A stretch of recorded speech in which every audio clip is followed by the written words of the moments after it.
모든 분야를 담당할 수 있는 능력이 제가 있는 걸 알고 있습니다. 오늘은 어떤 분야냐? 네, 오늘은 뭐 이제 복지, 네. 복지 부분도 있고요. 그 다음에 이제 특히 이제 우리 자영업자들이 굉장히 어려운 중에 하나가 이 배달앱 시장에서 배달의 민족, 쿠팡 이런 데가 과도한 수수료를 매겨가지고 이제 깍소리 난다 이제 그런 얘기들을 진짜 하고 있는데요. 그런 배달앱 시장에서의 독과점 문제, 불공정 문제 뭐 이런 것들 좀 하려고 합니다. 김남국 의원님이 아주 다양한 방면에서 지식이 풍부한 분으로 알려져 있죠. 그런데 오늘은 방금 말씀하신 그 분야에 대해서 몇 가지 질문을 드리도록 하겠습니다. 오늘 제가 질문을 하나 드려보도록 하겠습니다. 나경원, 기본소득 때문에 한국의 신용등급 하향 조정. 바로 이 내용이었는데요.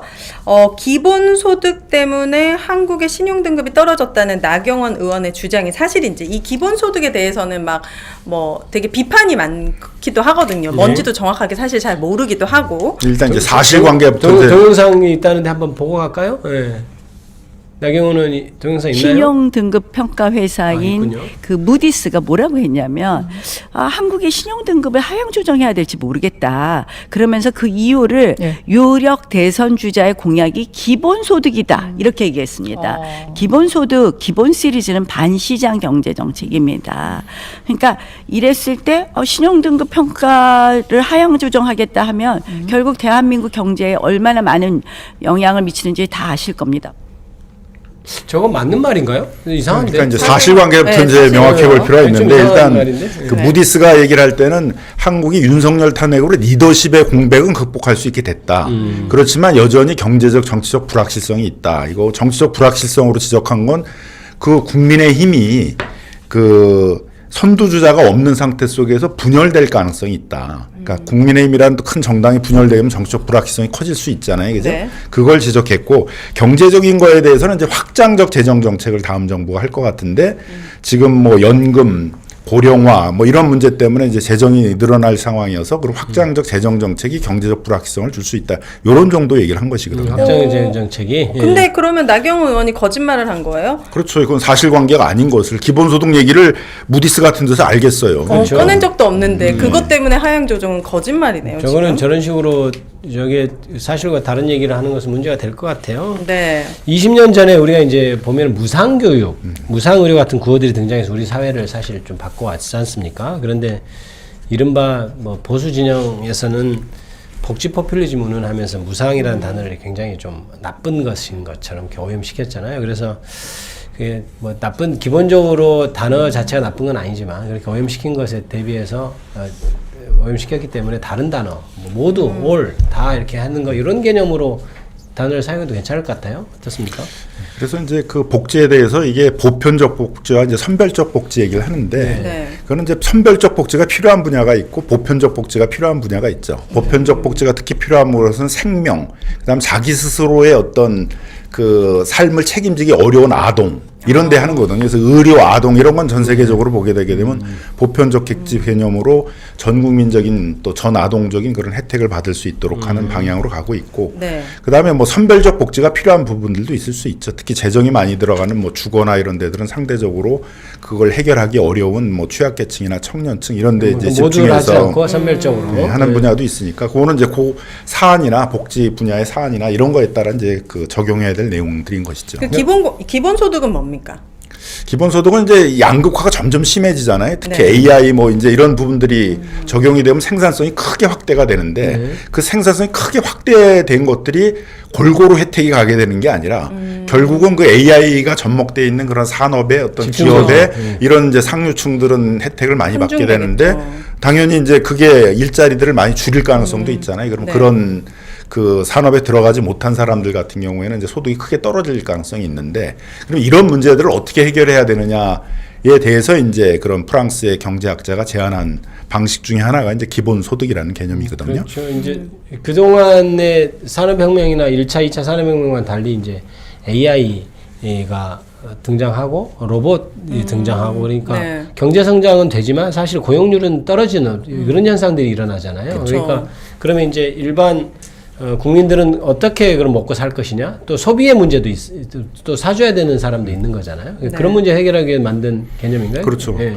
또 그렇게 되니까 양극화가 심해지게 되게 되면은 이제 소비를 할 수 있는 계층이 굉장히 줄어들게 되게 되면 국민 내수 경제 전체적으로 보게 되면 계속 쪼그라드는 자체도 형태가 안 되겠죠. 되버리겠죠. 네. 그러니까 결국은 내수를 진작시키려게 되면 소득이 적은 계층들이 기본적인 생활을 할 수 있도록 하는 네. 그런 게 필요하잖아요. 이 경제학적 관점에 있어서도 네. 그런 이제 내수 경제를 탄탄하게 한다는 측면에서도 또 필요한 측면이 있고 네. 또 무엇보다도 이제 우리 현대 정치학이나 현대 법학의 관점에 보면 모든 국민들은 기본적으로 인간다운 생활을 할 수 있게 해줘야 되거든요. 네. 그래서 기본적인 인간다운 생활을 할 수 있도록 하기 위해서는 기본적인 서비스, 기본적인 어떤 시스템, 기본적인 소득에 대한 제공 같은 게 있어야 된다는 어떤 그런 철학적인 입장도 있는 것이죠. 3월에 그 민주당이 기본사위원회 출범시켰잖아요. 지금 뭐 이번에 뭐 대통령 안 나온다고 하지만 오세훈 시장이 이거 의제를 보니까 역시나 반시장적이어서 가득하다. 그다음에 아까 지금 나경원 지금 이 후보 예비 후보도 마치 그게 이제 반시장적이다 이렇게 지금 주장을 하고 있지 않습니까? 그 어떤 오세훈 서울시장이나 나경원 의원의 얘기에 대해서는 어떻게 평가할 수 있을까요? 우리 기본사위원회에서 이제 몇 가지 제시한 것들이 있는데요, 비전으로. 그 내용 중에 물론 이제 AI와 같은 것들을 기술 혁신에 적극적으로 투자를 해서 우리도 그 AI 산업, 특히 이제 중요한 게 우리가 제조업이 중요한 국가잖아요. 제조업 강국에서 그 제조업에 AI를 이제 적용을 해가지고 제조업의 생산성을 크게 높이도록 하는 또 뭐 AX 사업이라고 그러잖아요. 이제 그런 것들을 해야 된다라는 이제 내용도 있고 그거와 함께 지역 단위의 기본소득 정책 같은 것들을 전 국가적이 아니고 네, 특히 이제 농촌 지역 같은 경우에 있어서는 이제 고령화가 더 심하고 그다음에 이제 생산 활동이 더 줄어들고 그 하니까 그런 것들을 뒷받침하기 위해서 뭐 농어촌 수당이라든가 이런 방식에 있어서의 그런 것들을 강화하자라는 것들도 있고 그다음에 이제 재생에너지 산업들을 일으켜야 되는 지역이 있어요. 특히 해안지대 같은데 그런 데 있어서 재생에너지 사업을 하는 그 주체를 뭐 국가도 투자하고 기업도 투자를 하지만 그 지역에 있는 주민들도 투자를 해서 거기서 그 재생에너지 산업 같은 걸 통해서 얻어지는 소득들을 거기 있는 주민들이 어떤 기본적인 소득으로 삼을 수 있도록 한다는 이제 소위 이제 공유 지분형 기본소득이라고 그러는데 그쪽 이제 학술적 용어로는요. 네. 이제 그런 방식들을 통해 가지고 지역별로 다양한 그런 기본소득 정책들을 통해 가지고 소외된 지역, 그다음에 소득이 낮아진 계층들에 대해서 어떤 지원 사업 같은 것을 해야 된다.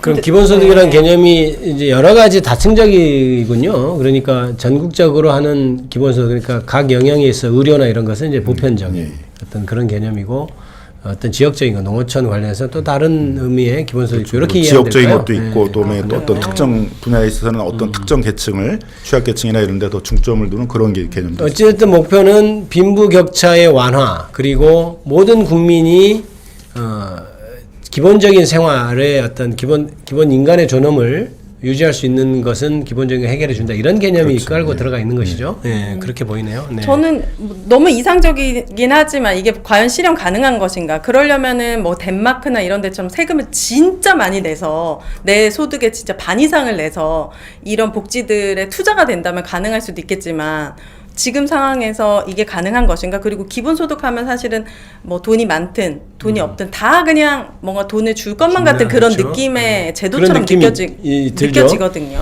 지금은 이제 그런 식의 기본소득을 주장하는 사람들은 이제 거의 많지 않은 것 같고요.